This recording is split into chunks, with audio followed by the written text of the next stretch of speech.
In today's economy, cash flow is tight, and families are held captive to high interest rate credit card debt. Churchill Mortgage can restructure your current mortgage and significantly reduce these problems. Get a free analysis and learn how to eliminate credit card interest rates, lower bills, and start taking control of your budget. Get started at churchillmortgage.com. This is a paid advertisement. NMLS ID 1591. NMLSconsumeraccess.org. Equal housing lender. 1749 Mallory Lane, Suite 100, Brentwood, Tennessee 37027.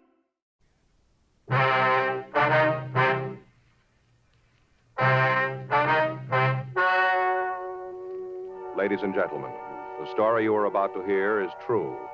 The names have been changed to protect the innocent. Dragnet is brought to you by Chesterfield, made by Liggett and Myers. First major tobacco company to bring you a complete line of quality cigarettes.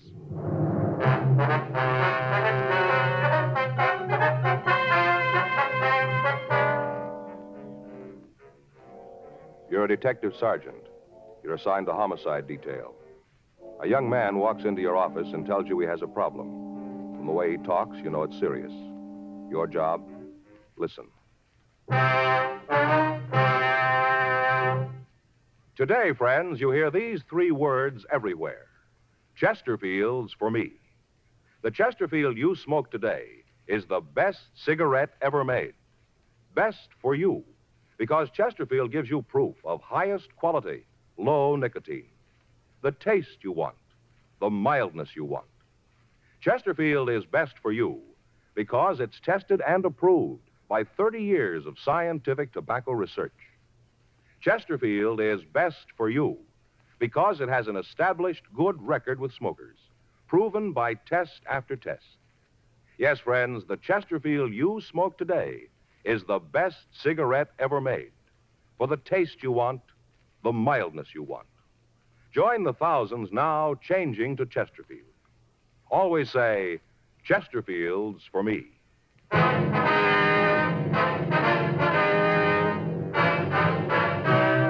Dragnet, the documented drama of an actual crime.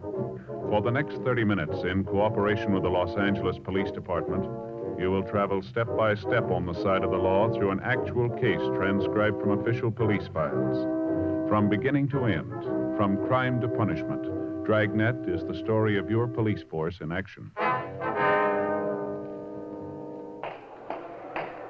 It was Wednesday, September 8th. It was cold in Los Angeles. We were working the day watch out of homicide detail. My partner's Frank Smith. The boss is Captain Lorman. My name's Friday. I was on my way back to the office from R&I, and it was 10:14 a.m. when I got to room 42. Homicide. Pardon me, sir. Yes, sir. Are you a policeman? Yes, sir, that's right. What can I do for you? I want to talk to somebody. I'm not sure who, though. Well, if you tell me what it's all about, I might be able to help you. Well, I got to be sure it's the right person. You can understand that, can't you? Yes, sir. My name's Paul Marcus. All right, Mr. Marcus, what is it you want to talk about? You work in there in the homicide department? That's right. You know all about murders, then, huh? You want to come into the office and talk? No, I don't want to go in there. Is there someplace else we can go? I'd like to talk to you alone. This is kind of a personal thing. All right, sir. Come on down the hall. The interrogation room. Nobody else there? No. Well, that's good, because like I told you, this is a personal matter. I need your advice. All right, sir, this way. This is the first time I've ever been in the police department. I feel kind of funny just walking in and talking personal things to a stranger. Yes, sir, I can understand. Go ahead. Mm-hmm. Want to sit down right there? Thank you. All right, you want to tell me about it? You mind closing the door? All right. All right, now what's your problem, Mr. Marcus? I told you it was personal. Yes, I know. I want to be sure I handle it right. I could get in a lot of trouble if I didn't. Mm-hmm. Been trying to figure out what to do about it for a week now and couldn't find the right answer. That's why I came here. You guys should know. All right, now if you'll just tell me what's bothering you, we might be able to do something for you. Uh-huh. A whole week and no answer. I sure hope you got it for me. I'm sorry, Mr. Marcus, but if you don't tell me what this is all about, there's nothing we can do. Well, it's nothing big, just a personal problem. I just want to know how to handle it. All right, go ahead. I killed a woman.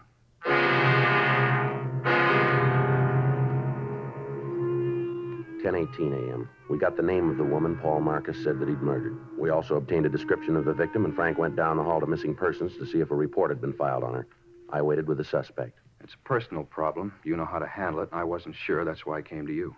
All right, where did you meet this Lorraine Farrell? San Francisco. How long ago? A couple of weeks. I just knew her a little while before it happened, just a couple of weeks. Mm-hmm. Fisherman's Wharf. What's that?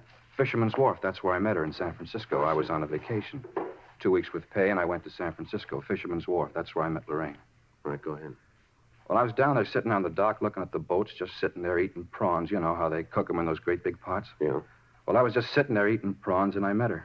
Well, where'd you kill her? Look, you got to let me tell this in my own way, or I'm not going to tell you at all. It's got to be right so you'll understand. Now, if you don't get it right, the whole thing's gone wrong. You see, it's a real personal thing. All right, sir, go ahead.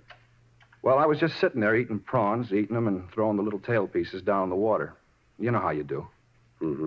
Watching them kind of float around, and kind of all of a sudden, she was right there sitting just alongside of me.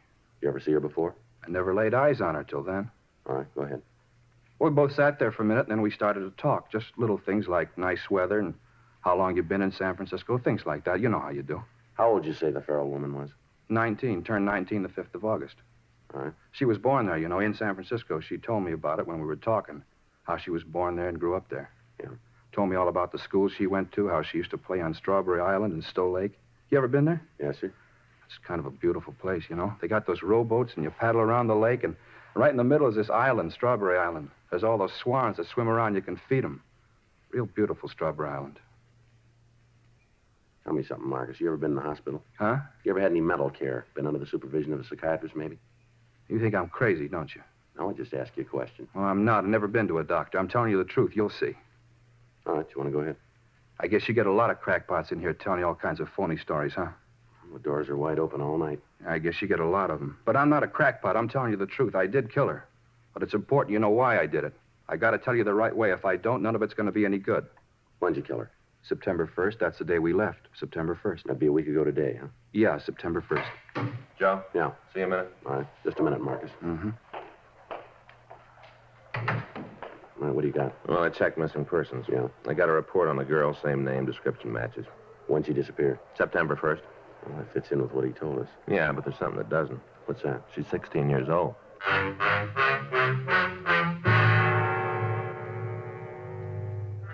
Each year, there are hundreds of citizens who walk into the nearest police station and confess to some sort of crime. Some have actually happened. Others have occurred only in the mind of the person confessing.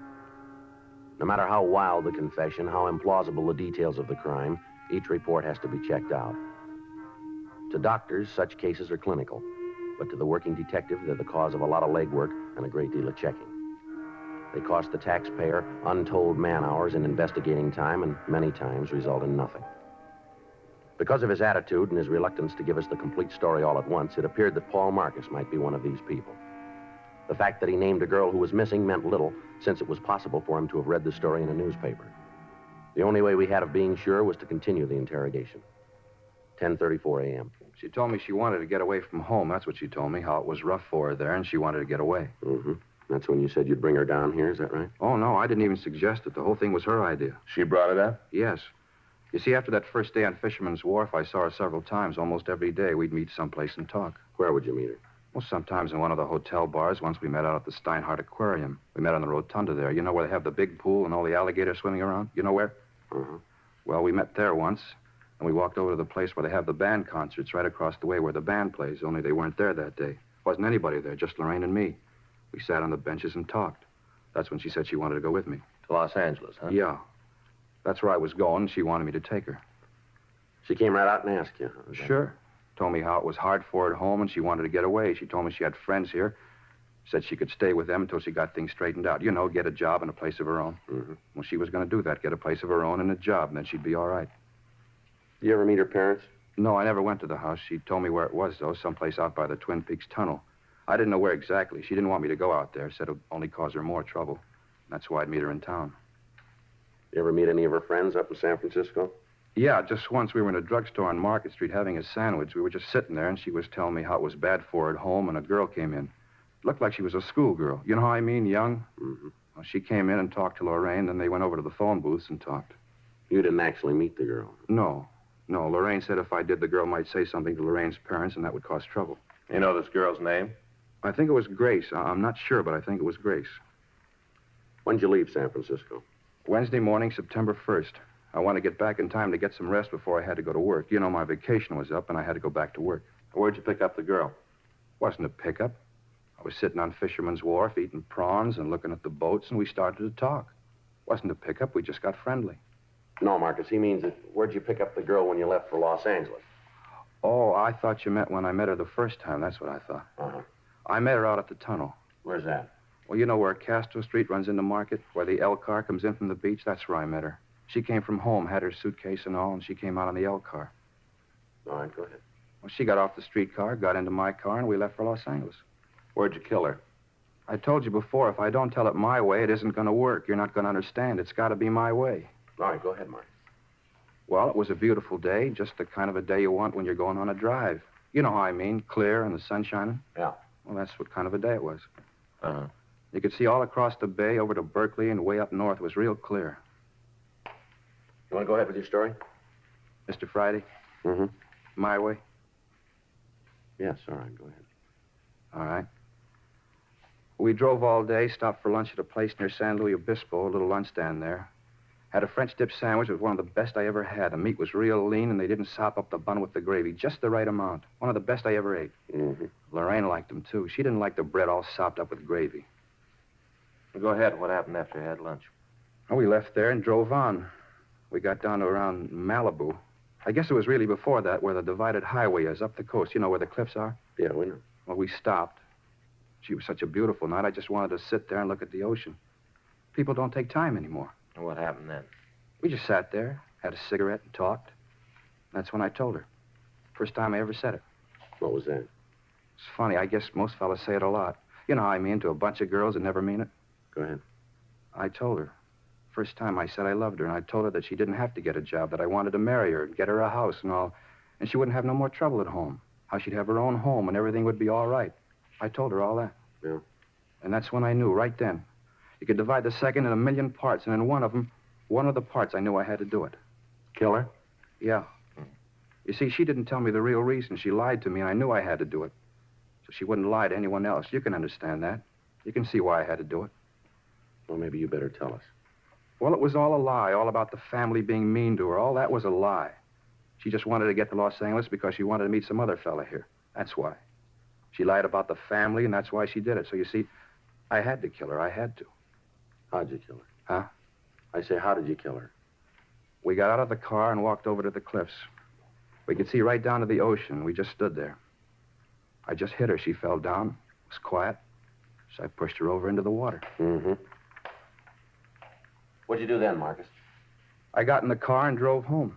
You just left her there, huh? Certainly. There wasn't anything I could do for her. You point out the place where all this happened? Well, sure. It's up the coast where the highway's divided, north of Malibu. It's real easy to find. Anybody else around? You mean when I hit her? That's right. No, we were all alone. I didn't see anybody, just the two of us. All right, Marcus, you willing to give us a statement on all this? You mean what I just told you? Yeah.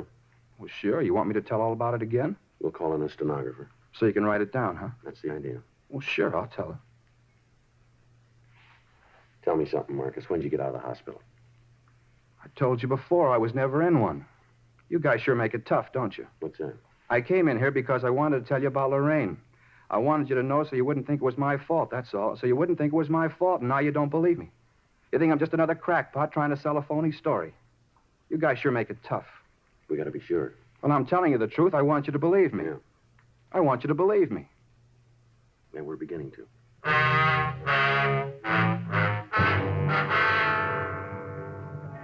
A statement was taken from the suspect, and he was booked in at the main jail on a charge of suspicion of violation of Section 187 PC, murder. We sent a teletype to San Francisco, and we contacted Inspectors Ed Vandervoort and John O'Hare of Homicide Detail. We filled them in and asked that they check out the suspect's story on their end.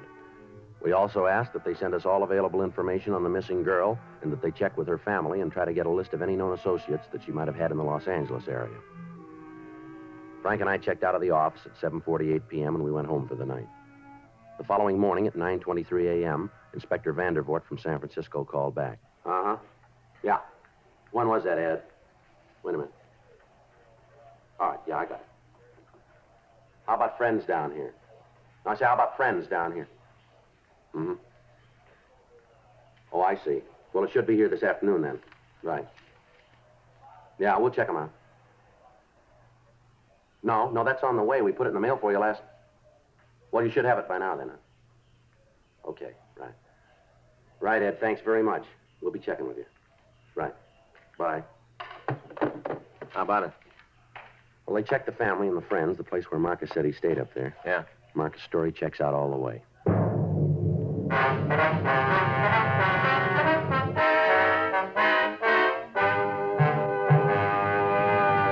You are listening to Dragnet, the authentic story of your police force in action. One of the biggest comedy hits of the year. That's how the movie critics are describing Bob Hope's latest Paramount picture, Casanova's Big Night. Like so many other millions of smokers, Bob and Audrey Dalton, who appears with him in the picture, say Chesterfields for me.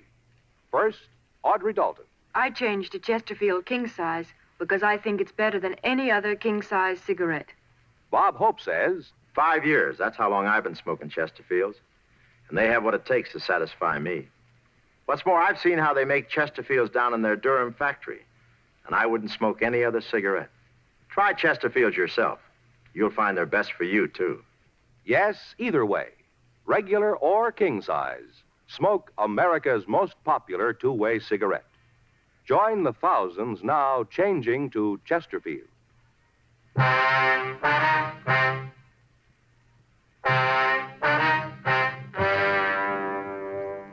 In the phone conversation, we learned that all of Lorraine Farrell's friends and relatives had been interviewed and their stories checked with the one given us by the suspect, Marcus. The girl and Paul Marcus had been seen together in the Bay City. The desk clerk at the hotel where the suspect had stayed verified the date that he'd checked out. It was the same day Lorraine Farrell disappeared. The officers in San Francisco were able to contact the girl the suspect had referred to as Grace. She recalled seeing a man answering Marcus' description with the missing Farrell girl. Frank and I spent the rest of the day checking on the suspect. We talked to the people he worked with. They described Marcus as being moody and withdrawn. We talked with his landlady. Her description of the suspect's attitude was the same that we'd gotten before. We thoroughly searched Marcus's apartment, and in a desk drawer, we found a loose-leaf notebook with several pages of penciled notes describing the trip that he'd taken up to San Francisco. On one of the pages, at the back of the book, we found a lengthy letter to a Lorraine in which Marcus apologized to the girl for killing her, but he went on to explain that he had no choice. We booked this evidence. The following morning, Friday, September 10th, Frank and I drove down to the beach and we talked to the people in the vicinity where the suspect said the murder had occurred. We found an elderly couple who lived in a trailer on the beach. They recalled having seen two people answering the description of the suspect and the missing girl on the night that the murder occurred. We drove back to the main jail and we signed out Marcus. We took him down to the car and we drove him out to the beach. We turned up the highway and told him to let us know when we came to the place where he'd killed the Farrell girl. Sure you know where the place is, Marcus? Yeah, I remember. It's just up the road a little bit. Just keep right on going. You'll find it. Mm-hmm. You'll see it now. There's kind of a parking place and a couple of trees. Eucalyptus, I think. There's two of them on the side of the parking place. You can't miss them. It's right ahead there on the left. There, you see? Yeah. We'll pull in, Frank. Okay. Just look at all those cars. Everybody's in such a hurry they never see anything, just like they had blinders on. You sure this is the place? I told you, didn't I? No reason to say a thing like that if it wasn't true. Just pull right in there. That's it, right over there. Well, right here is where I parked when it happened. Maybe over there a little bit more, but... Oh, right about here. And the two of you just sat here for a few minutes, is that it? Yeah. We just sat here and had a cigarette, and then we got out of the car and walked over to the edge of the cliff. All right, come on. Show us. Sure. Just so you'll believe me, I'll show you. Now, we stood right over there. Right there, and I told her I was in love with her and wanted to marry her. Now, you stay here. Just point out where you were. You think I might try to jump off, don't you? That's what you think, isn't it? You just show us, huh? I wouldn't do that. There's no reason to. I don't know why you wouldn't agree that I had to do it. I didn't have any other way to do it. Where were you when you hit her? Right there, near that clump of grass. We stood there and looked down at the ocean, and she told me about this other guy. That's when I hit her. She fell down right about there. Uh-huh. And where'd you push her off the cliff? There, right where I hit her. She was just lying there. I guess she hit her head on something, and she was real quiet. I just rolled her over the edge. It was right there. There, you see where the rocks are kind of worn? Go and take a look. Yeah. No, you wait here. Gee, if I'd have known it was going to be this hard to get it straightened out, I don't think I'd have started the thing.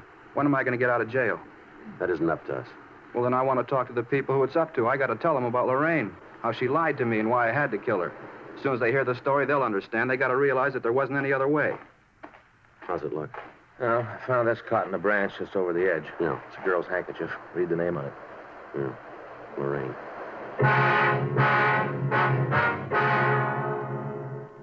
Friday, September 10th, 3:46 p.m. We contacted the crime lab and asked them to come out and go over the scene. Officers stood by so that any physical evidence would not be disturbed until Lieutenant Lee Jones and his men had an opportunity to go over it. Frank and I, along with the suspect, drove back to town where we made arrangements with the city lifeguard service to search for the body. The following morning, a boat equipped with diving gear left Santa Monica Harbor and took a course north.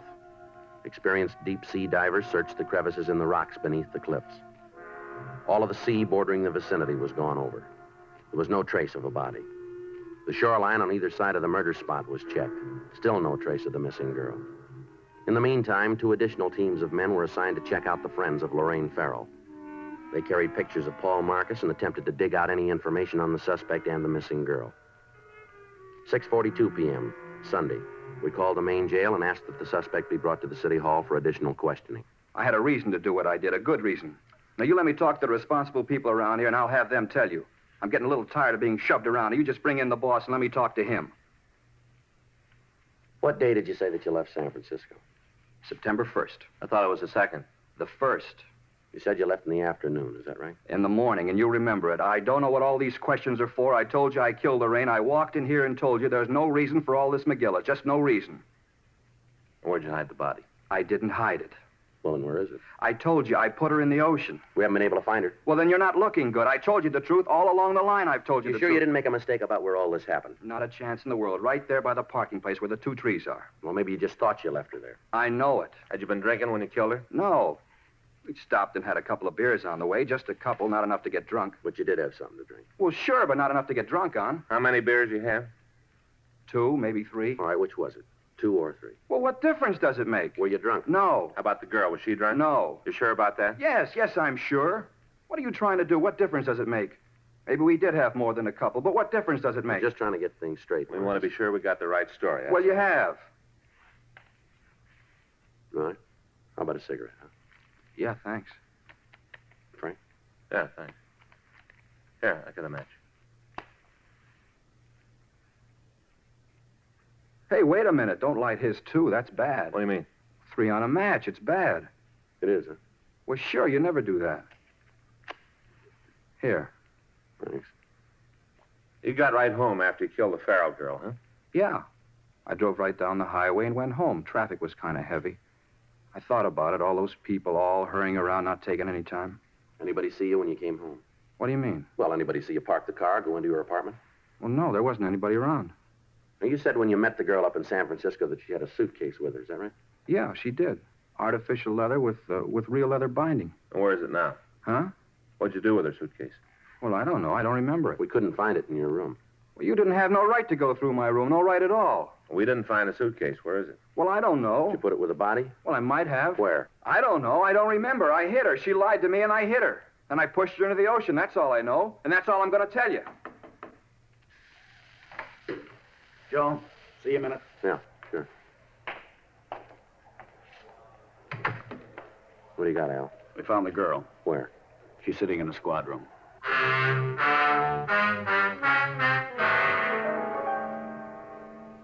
Frank stayed with the suspect in the interrogation room, and I went with Sergeant Al Olivas up to the office. Sitting at one of the tables was a small girl with jet black hair. As we came into the room, she was putting on lipstick. She glanced over at us, and then she went back to what she was doing. There wasn't any doubt about it. The girl in the squad room was Lorraine Farrell. She dyed her hair, and she had on a lot of makeup, but it was the missing girl. Joe, this is Miss Farrell, Joe Friday. How do you do? Hi. Where'd you find her, Al? Friend out in Eagle Rock. Says she's been there for a week. Thanks, Al. Right. You seen the papers lately, Miss Farrell? Yeah, I read the funnies. You ought to read the front page. You've been on them. All right? Mm-hmm. We've got a lot of policemen out looking for you. They probably needed the exercise anyway. There's a man down the hall who thinks that he killed you. That creep, Paul? Yeah, Paul Marcus, that's his name. Real creep. I was glad to get away from him. Oh, gosh, he tried to give me about our home. What a baloney. He's a real creep. You ought to keep an eye on him. He's going to wig one of these days. Is that so? Yeah. He drove me down here, and when I told him I didn't want to have anything to do with him, He got real sore, started yelling. Creep. Where'd all this happen, miss? Oh, out by Malibu. Road out there. Stopped the car and gave me all the stuff about wanting to marry me. I was in love with me. Big deal. Said I was the first girl I ever said that to. Big deal. What happened then? I told him I didn't want no part of him. Told him to get lost. Thanked him for the ride and told him to get lost. He flipped. Bad, he flipped. I took off, got a ride, came into the town. I got this girlfriend in Eagle Rock. I've been out there. You ought to watch that guy, though. Mm-hmm. How old did you tell him that you were? I don't know. Forget. I think 19, something like that. I forget. Mm-hmm. He confessed to killing me, huh? That's right. Flipped. He's a wig. Let's take a walk, huh? Where? Come on. Sure. I got nothing to lose. Can you guys drive me back to Eagle Rock tonight? I got a date. I got to be back pretty quick. You're not going to go back to Eagle Rock. Who says so? We're going to have to hold you. For what? I haven't done anything. Well, you're a minor. We've got a missing report filed on you. Your folks are pretty worried. They're always worrying about something. If there ain't nothing for them to worry about, then they worry about that. Well, it doesn't make any difference. We're going to have to hold you. You just try it, cop. You just try it. You'll find out you got more trouble than you knew came in one lump. Uh-huh. In here.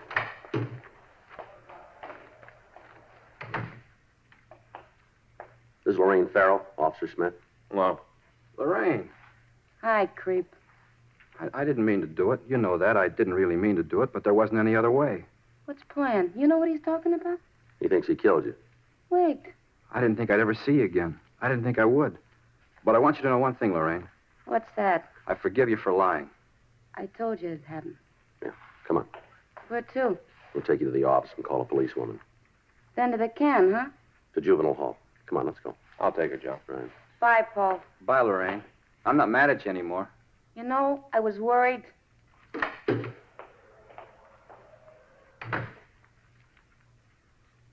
Sergeant?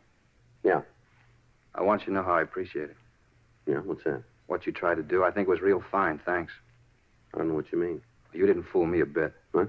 I know I killed her.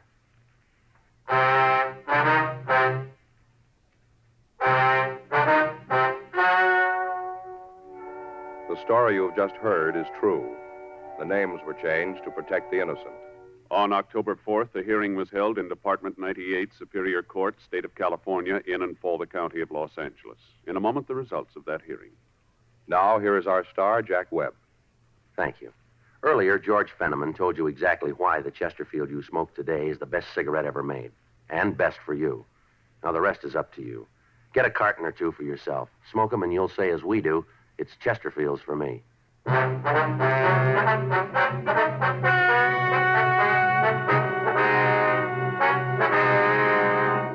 Paul Nelson Marcus was held to answer a charge of violation of Section 701 WIC, contributing to the delinquency of a minor. After due deliberation, he was placed on probation and delivered into the hands of a competent psychiatrist. Lorraine Jean Farrell was returned to the custody of her parents.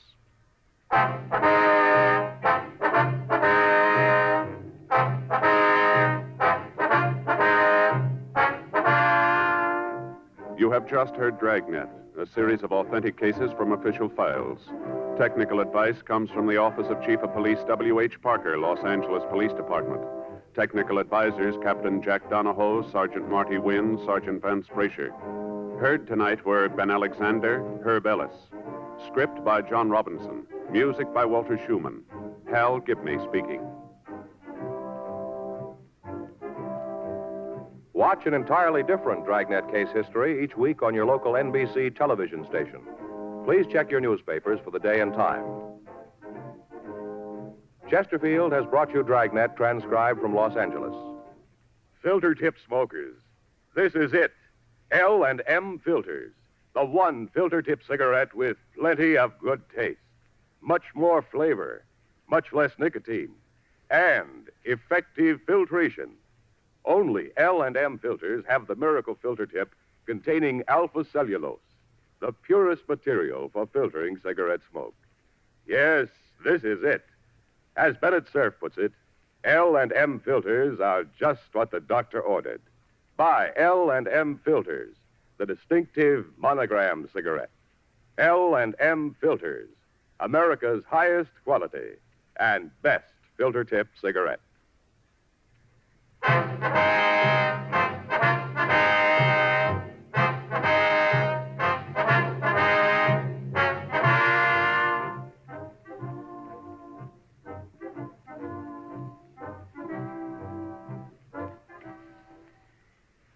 Hear Frank Sinatra as Rocky Fortune following John Cameron Swayze and the news on the NBC Radio Network.